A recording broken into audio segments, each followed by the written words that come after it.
사도행전 16장 40절로 끝났지요. 그 사도행전 16장을 마감할 때 제일 마지막 단어가 뭐냐면 간이라라고 하는 단어입니다. 사도 바울이 빌립보로 갈 때는 사도 바울, 디모데, 실라, 누가 이렇게 네 사람이 있었었죠.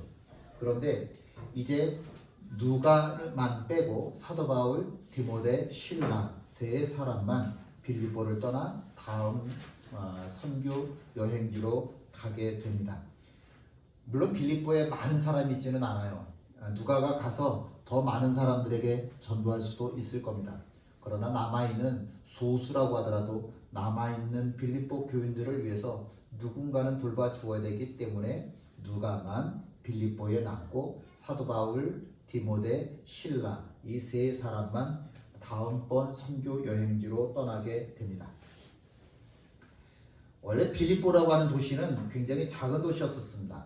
근데 지리적으로나 경제적으로나 정치적으로나 너무 중요하다라고 인정을 받았기 때문에 예전에 마케도니아 있죠. 그 마케도니아의 왕이었던 빌립 2세라고 하는 왕이 자기 이름을 따서 빌립보다라고 하는 이름으로 지역을 이름을 바꿨죠. 그래서 빌립보다라고 부르게 되었습니다. 여기가 또 왜 유명하냐면 옥타비아누스 황제가 황제 자리를 놓고 그 브루투스와 전쟁을 벌일 때 또 빌립보 앞에 있는 지중해 바다에서 큰 전쟁을 벌였고 여기에서 승리를 거두게 되죠. 그 승리의 기념으로 빌립보라고 하는 도시를 더 크게 키우고 싶었습니다. 그래서 군인으로 있던 사람들이 퇴역을 하게 되면 전부 다 빌립보로 오게 해서 머무르게 했죠. 그렇게 빌립보라고 하는 도시를 자꾸 크게 만들어서 로마 다음으로 가장 중요한 도시 그곳이 빌립보가 되도록 하였습니다. 사도 바울이 지금부터 2000년 전에 이 빌립보라고 하는 곳에 도착했었을 때는 로마 다음으로 그러니까 화려한 문명을 보여주는 그런 도시였었습니다. 근데 사도 바울이 복음을 전하고 1000년이 흐른 다음에 여기에 지진이 일어나게 됩니다. 가보면 굉장히 화려한 흔적, 와, 이 빌립보가 이렇게 컸어? 라고 하는 그런 옛날의 화려함을 보여주는 그런 유적들이 굉장히 많이 있는데 지진을 겪고 나니까 더 이상 사람이 살고 없어서 이렇게 돌덩이들만 남아있게 되고 여기는 더 이상 거주하는 사람들이 없는 그런 지역이 되었습니다. 아무것도 없죠. 사람도 못 사는 그런 지역이 되어진 거죠. 사람의 손으로 지었던 모든 것들은 남아있지 않고 다 그렇게 허물어졌습니다. 수천 년이 흘렀습니다. 대지진으로 인해서 황폐함은 여전히 그 자리에 남아 있습니다. 그런데 이 땅을 가만히 보니까 그렇게 대지진을 겪고서도 불구하고 사람이 살고 있지 못함에도 불구하고 여전히 생명을 가지고 있는 게 하나 있네요. 우리가 잡초라고 부르는 그런 풀들입니다. 자기 이름이 분명히 있을 텐데 자기 이름으로도 불리지 못하고 그냥 잡초 그래 버리면 끝나는 거예요. 자기 이름 하나 제대로 갖지 못한 풀들만 이 자리를 지키고 있는 겁니다. 그리고 보면 사람은 참 별거 아니에요. 사람은 그냥 수명이 다하면 언젠가는 흔적도 남기지 못하고 다 사라지는데 우리가 잡초라고 별것도 아닌 존재로 여겼던 이 잡초들, 풀들은 여전히 이 자리를 지키고 있습니다. 근데 가만히 생각해 보면 이 풀들도 1000년 전의 풀은 아니에요. 태어났다가 죽고 또 그 자리에 새로운 풀들이 또 다시 나타나고 또 다시 나타나고 그러는 거죠. 인간도 풀도 영원하지는 않습니다. 이 세상에 영원한 것은 하나님의 말씀 말고는 없습니다. 오직 하나님의 말씀만 이 땅에 영원한 거지요. 자, 1절 말씀입니다. 함께 읽지요. 그들이 암비볼리와 아볼로니아로 다녀가 데살로니가에 이르니 거기 유대인의 회당이 있는지라. 이게 사도 바울이 2차 두 번째 전도 여행을 다녔던 세계로 전도 여행을 다녔던 그 여정입니다. 굉장하죠. 지금처럼 비행기도 배도 자동차도 없던 이런 시대 오직 두 발로 걸어서 이만큼 다녔다라고 하는 건 정말 대단한 거지요. 빌립보를 떠나서요. 암비볼리라고 하는 곳으로 가게 됩니다. 서남쪽으로 한 60km 내려가야만 하고요. 거기서 또 47km나 떨어져 있는 아볼로니아라고 하는 곳으로 가게 됩니다. 이 아볼로니아에 가면 조금 특이한 게 있는데 바위가 하나 있어요. 바위? 사람들은 언덕이라고 이야기를 하는데 뭐 언덕만큼은 안 되고 어쨌든 언덕보다는 우리가 생각할 때는 언덕보다는 많이 작고 바위보다는 좀 더 크고 뭐 그 정도 되는 곳이 하나 있습니다. 바울이 아볼로니아에 와서 여기에서 복음을 전파했다라고 해서 이 바위 이름을 이 언덕 이름을 바울 언덕이다라고 부릅니다. 바울 언덕, 바울 강단, 복음을 선포했던 자리다라고 해서 바울 강단이라고도 부릅니다. 옆에는 천년된 나무가 있고요. 그 천년된 나무에서 이렇게 가지를 뻗어서 바울 강단을 덮고 있습니다. 이 아볼로니아에서 이 바위 위에서 아마도 바울이 복음을 전했을 것 같아요. 우리가 성지순례를 가보게 되면 고만한 바위들이 있는 곳에는 전부 다 이렇게 바울의 흔적들이 다 있어요. 여기서 바울이 복음을 전했겠구나. 사람들이 다 보아야 되니까 약간은 좀 높은 바위보다는 조금 높고 언덕보다 좀 낮고 뭐 이런 지역들 그런 곳에는 여전히 어디를 가나 이렇게 바울의 흔적들이 많이 남아 있죠. 잠깐만 우리가 좀 눈을 감고 상상을 해봐도 좋을 것 같습니다. 이 바위 언덕 위에서 바울 강단에서 설교하고 있는 바울의 모습을 잠깐만 좀 우리가 상상해 보면 좋겠습니다. 상상해 보면 바울의 모습이 다른 사람들과는 많이 다르네 라고 하는 생각이 들지 않겠습니까? 왜냐하면 그럴 수밖에 없는 게 딱 이틀 전에 딱 길어야 3일 전에 빌립보에서 사도 바울이 폭도들에게 매를 맞고 로마 관리에 끌려가서 또 하루 종일 매를 맞고 밤새 감옥에 갇혔는데 그날 밤에 하나님께서 감옥의 문을 열어주셔서 잠잘 시간도 없었잖아요. 간수의 집에 찾아가서 복음을 전하고 세례를 주고 그리고 감옥으로 돌아왔는데 돌아오자마자 아침이 되었고 아침이 되자마자 빌립보를 떠났어요. 그 빌립보를 떠나서 바로 암비볼리라는 곳에 갔고 거기서도 이틀길이 걸려서 여기 이 지역 이름들이 참 아볼로니아까지 오게 된 거예요. 잠잘 시간도 없이 계속해서 이틀 3일 걸려가지고 여기까지 오게 된 거예요. 그러니 그 몸이 지금 매를 맞아서 만신창이가 되어 있을 텐데 만신창이가 된 모습을 그대로 내가 지금 상처를 치유해야 되는데도 불구하고 그 상처의 흔적 그대로 가지고서 이 바울 언덕, 바울 강단 위에 올라와서 복음을 전파하고 있는 거예요. 그 모습이 좀 상상이 되어지십니까? 성경을 읽을 때 우리가 상상력이 없으면요 성경을 온전히 이해할 수가 없어요. 좀 상상력을 가지고 바울의 모습을 한 번쯤 우리가 그려볼 수 있으면 좋겠습니다. 내가 바울이라고 하면 좀 더 상처가 회복되어지기를 기다렸을 텐데 내가 바울이라고 하면 좀 의사를 찾아가서 병원에 입원을 하든지 뭔가 그런 조치를 했을 텐데 그런 거 하나 없이 여전히 상처가 온몸에 있음에도 불구하고 그 몸뚱아리를 끌고 바울 언덕에 바울 강단에 올라서서 복음을 전파하고 있는 모습. 이게 바울이 살아야 될 이유이고 이게 바울이 죽어야 될 이유인 거예요. 내가 하나님의 사랑을 너무 많이 받았는데 내가 하나님의 은혜를 너무 많이 받았는데 내가 그 사람이 조금이라도 보답하려고 한다면 난 이렇게 복음을 전해야 돼. 그 마음 하나로 살아가고 있는 바울의 모습 우리가 좀 상상해 볼 수 있으면 좋겠습니다. 아볼로니아에서 복음을 전하면요, 여기가 빌립보에서 아볼로니아로 내려왔고요.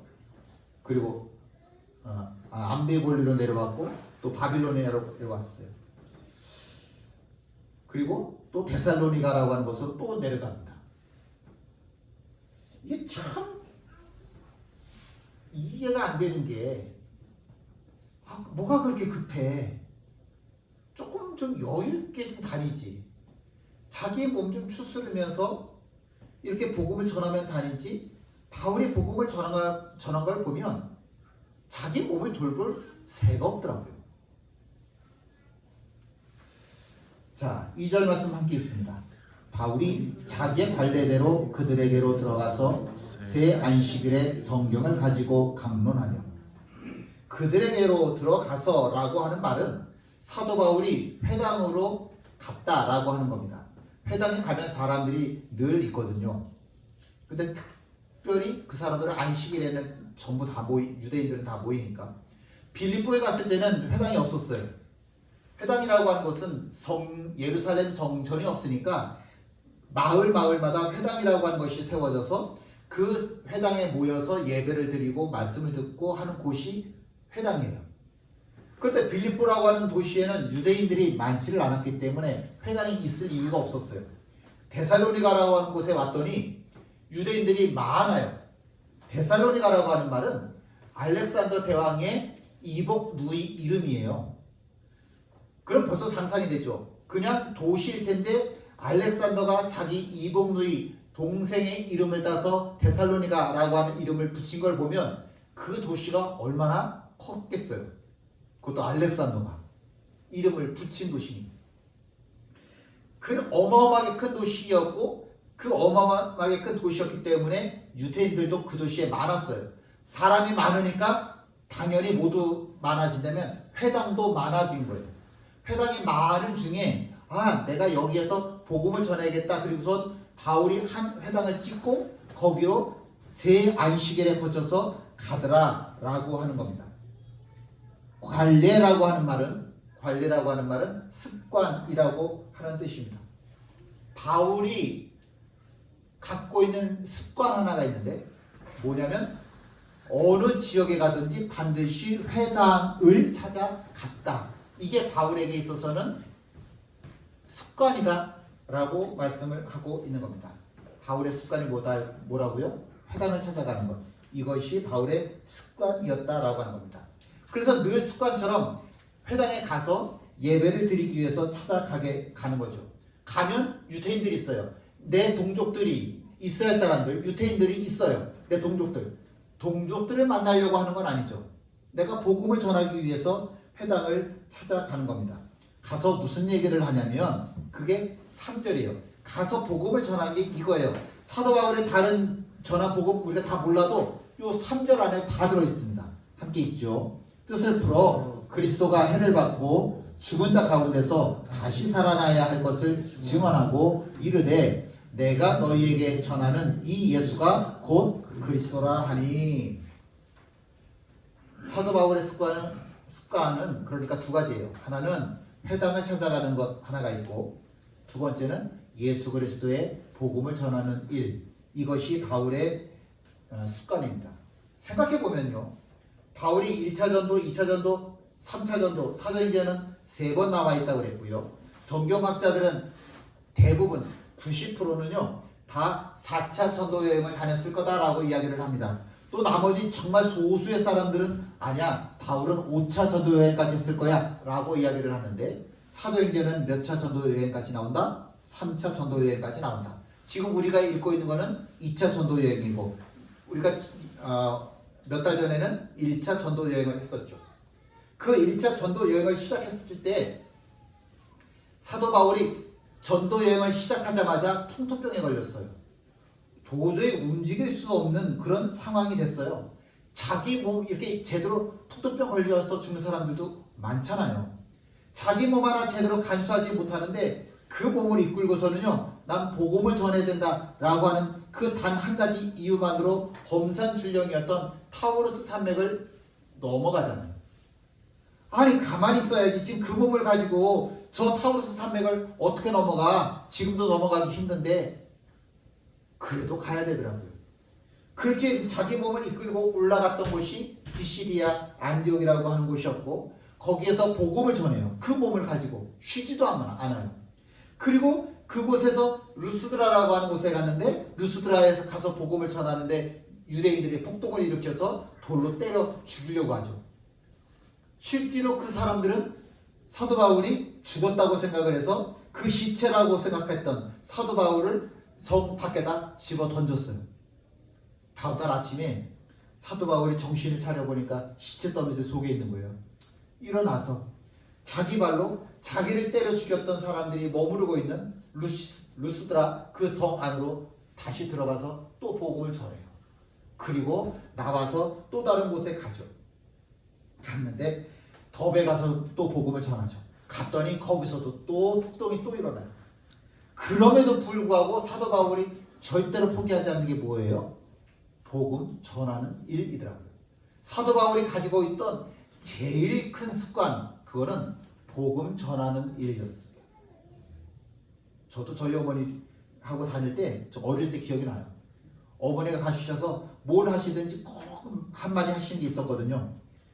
예수 믿으세요. 물건을 사도 예수 믿으세요. 당신이 뭘 주어도 예수 믿으세요. 그땐 참 그게 창피했어요. 근데 생각해보니까 참 우리 어머니 하나님이 이뻐하셨구나. 그러니까 돌아가실 때도 찬송가 들으면서 그렇게 평안하게 돌아가시지.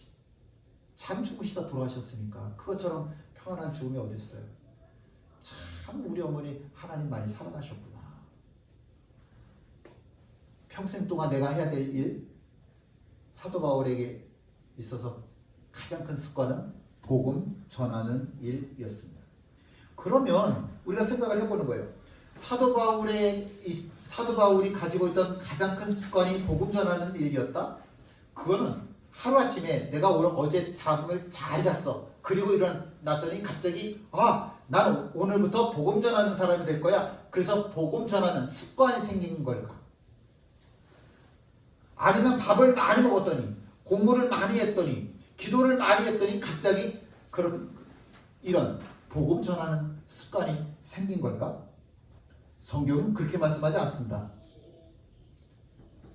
형제들아, 내가 그리스도 예수 우리 주 안에서 가진 바 너희에 대한 나의 자랑을 두고 단언하노니 나는 날마다 죽노라. 바울은요, 신앙을 마라톤에 비유를 해요. 달리기에다 비유를 해요. 황영조 예전에 금메달 딴 그분이 했던 이야기 있잖아요.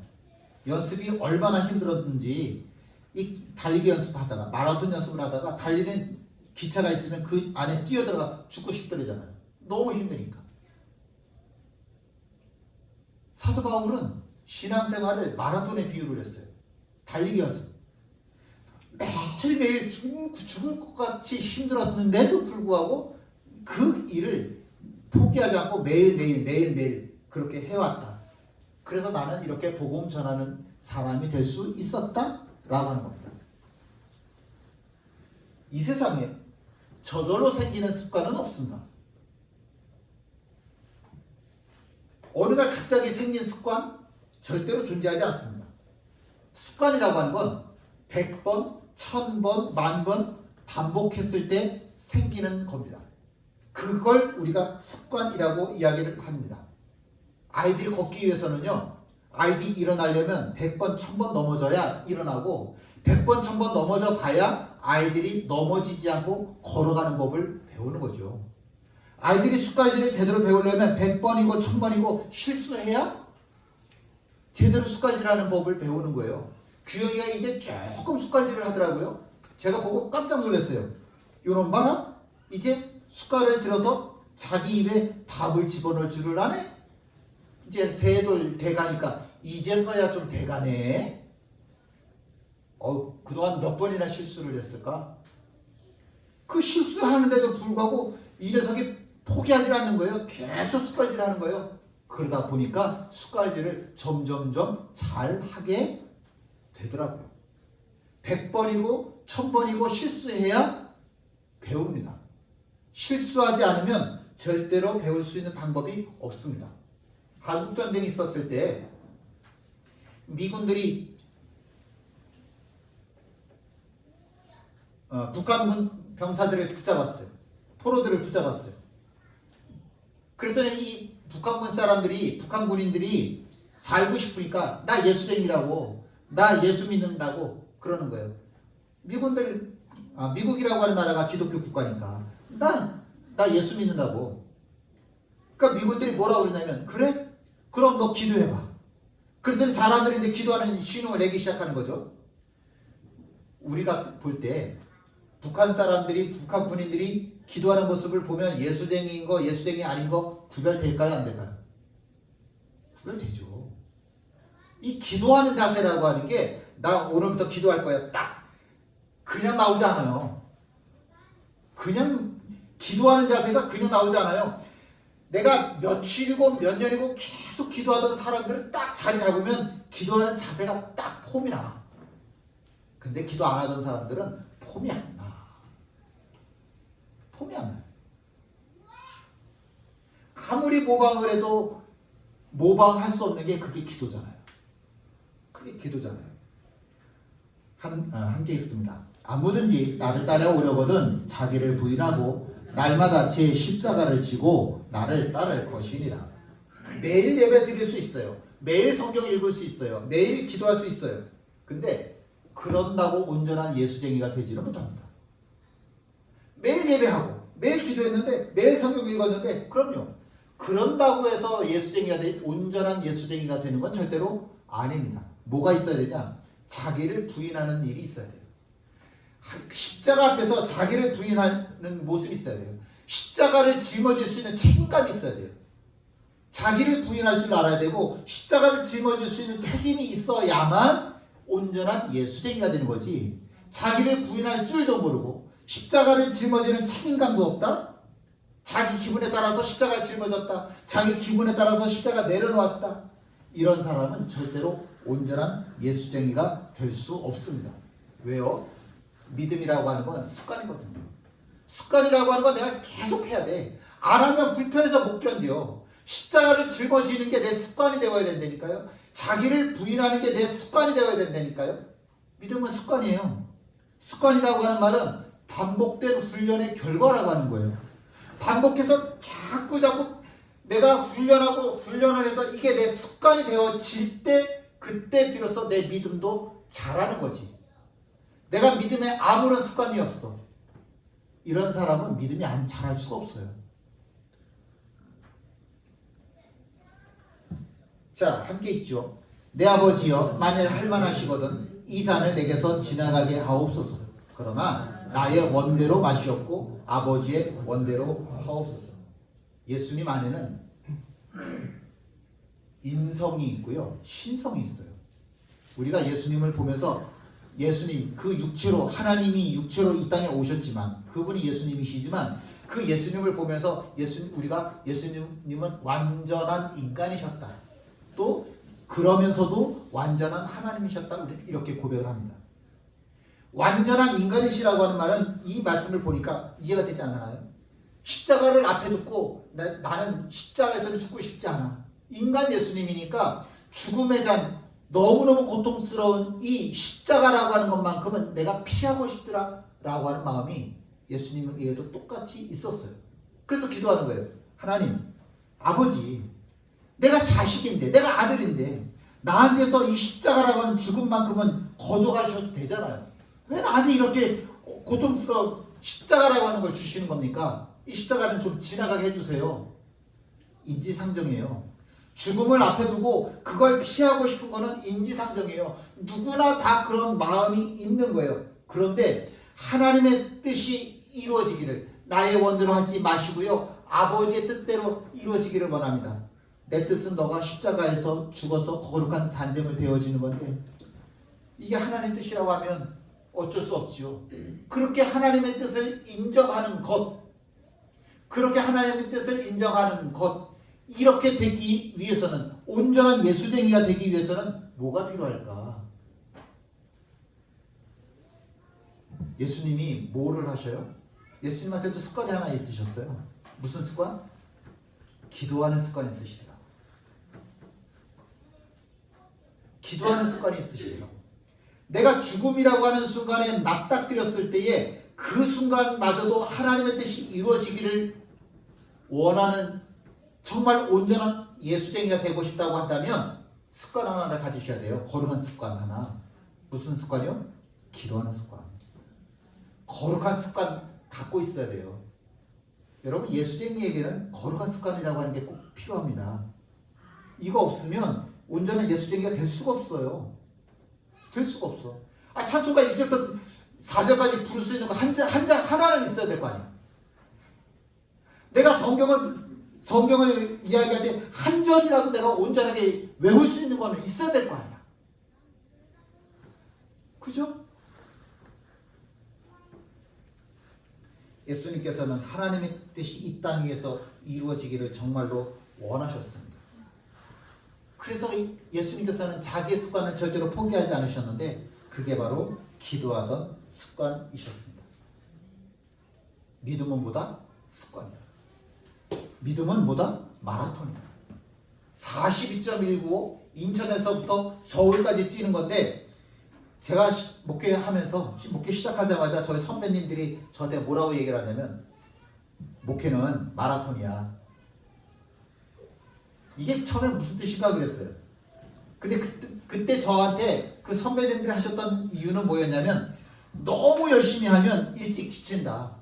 평생 동안 해야 되는 게 목회인데 너무 짐 빼면 나중에는 목회 힘 빠져서 못한다. 천천히 해. 천천히 해. 그런 의미에서 믿음은 마라톤이다. 이렇게 얘기를 해줬거든요. 근데 지금 보니까 그게 아니더라고요. 이 42.195 인천에서부터 서울까지 마라톤을 하려면요 100m를 15초에 뛰는 속도로 달려야 돼요. 제 생활기록부에는 제가 100m 초등학교 때 100m 22초에 뛴 거로 돼 있어요. 왜냐면 30초 뛴 거로 돼 있어요. 일어나서 달리다가 넘어졌거든요. 일어나서 다 털고 뛰니까 30초가 되더라고요. 우리 지금 쪄도요 100m 15초에 뛸 수 있는 사람 여기 글쎄 우리 최민수 집사님이나 뭐 요 정도 될까? 15초 못 될걸. 지금 안 될걸. 지금은 나이 먹어갖고 안 될걸. 근데 마라톤은 그런 거예요. 100m를 15초로 뛰는 속도로 계속해서 뛰어야 2시간에 들어가는 거예요. 그게 마라톤이에요. 전심전력으로 뛰어야 되는 게 마라톤이라고요. 그냥 엉금엉금 설금설금 이래가지고서는 마라톤을 뛸래야 뛸 수가 없는 거라고요. 100m 15초 뛰는 속도로 달려야 된다니까요. 전심으로 전력으로 달려야 하는 게 그게 마라톤이라고요. 천천히 즐기면서 할 수 있는 게 아니에요. 여러분, 믿음이라고 하는 거는요 정말 내가 믿음을 통해서 내가 믿음이라고 하는 걸 통해서 내가 하나님 은혜라고 하는 걸 나도 한번 받아보자. 나도 믿음 생활하면서 하나님의 축복이라는 걸 한번 제대로 받아보자. 좀 작정했으면 욕심을 했으면 꼭 가지고 있어야 되는 게 하나가 있어요. 온전한 예수쟁이가 되려면 적어도 난 이거야 라고 말할 수 있는 게 있어야 돼요. 한번 같이 읽어볼까요? 나의 거룩한 습관은 뭘까? 뭐예요? 내가 내 자녀에게 내가 예수 믿지 않는 사람들에게 내가 간증할 때에 적어도 한 가지 나의 거룩한 습관은 난 이거야. 그래서 나는 하나님에게서 복을 받았어 라고 이야기할 수 있는 이거 한 가지는 우리가 가지고 있어야 되지 않겠습니까? 그래서 제가 이 시간에 여러분들에게 여쭤봅니다. 기도가 습관이십니까? 성경 읽는 게 습관이십니까? 묵상하는 게 습관이십니까? 찬양하는 게 습관이십니까? 사랑하는 게 습관이십니까? 부흥이, 승리가 습관이십니까? 아니면 내가 물질을 드리고 삶을 드리고 시간을 드리는 게 나의 습관이 되었습니까? 나의 거룩한 습관은 도대체 뭡니까? 이 시간에 우리가 하나님 앞에서 그렇게 고백할 수 있었으면 좋겠는데요. 정말 하나님 앞에서 내가 사랑하는 사람들 앞에서 이것에 대한 질문에 대한 대답 하나쯤은 갖고 있었으면 좋겠어요. 우리 어머니 기억할 때 저는 기도하는 거, 성경 읽는 거, 사랑하는 거였었어요. 그게 우리 어머니에게 있어서 제일 큰 습관이었어요.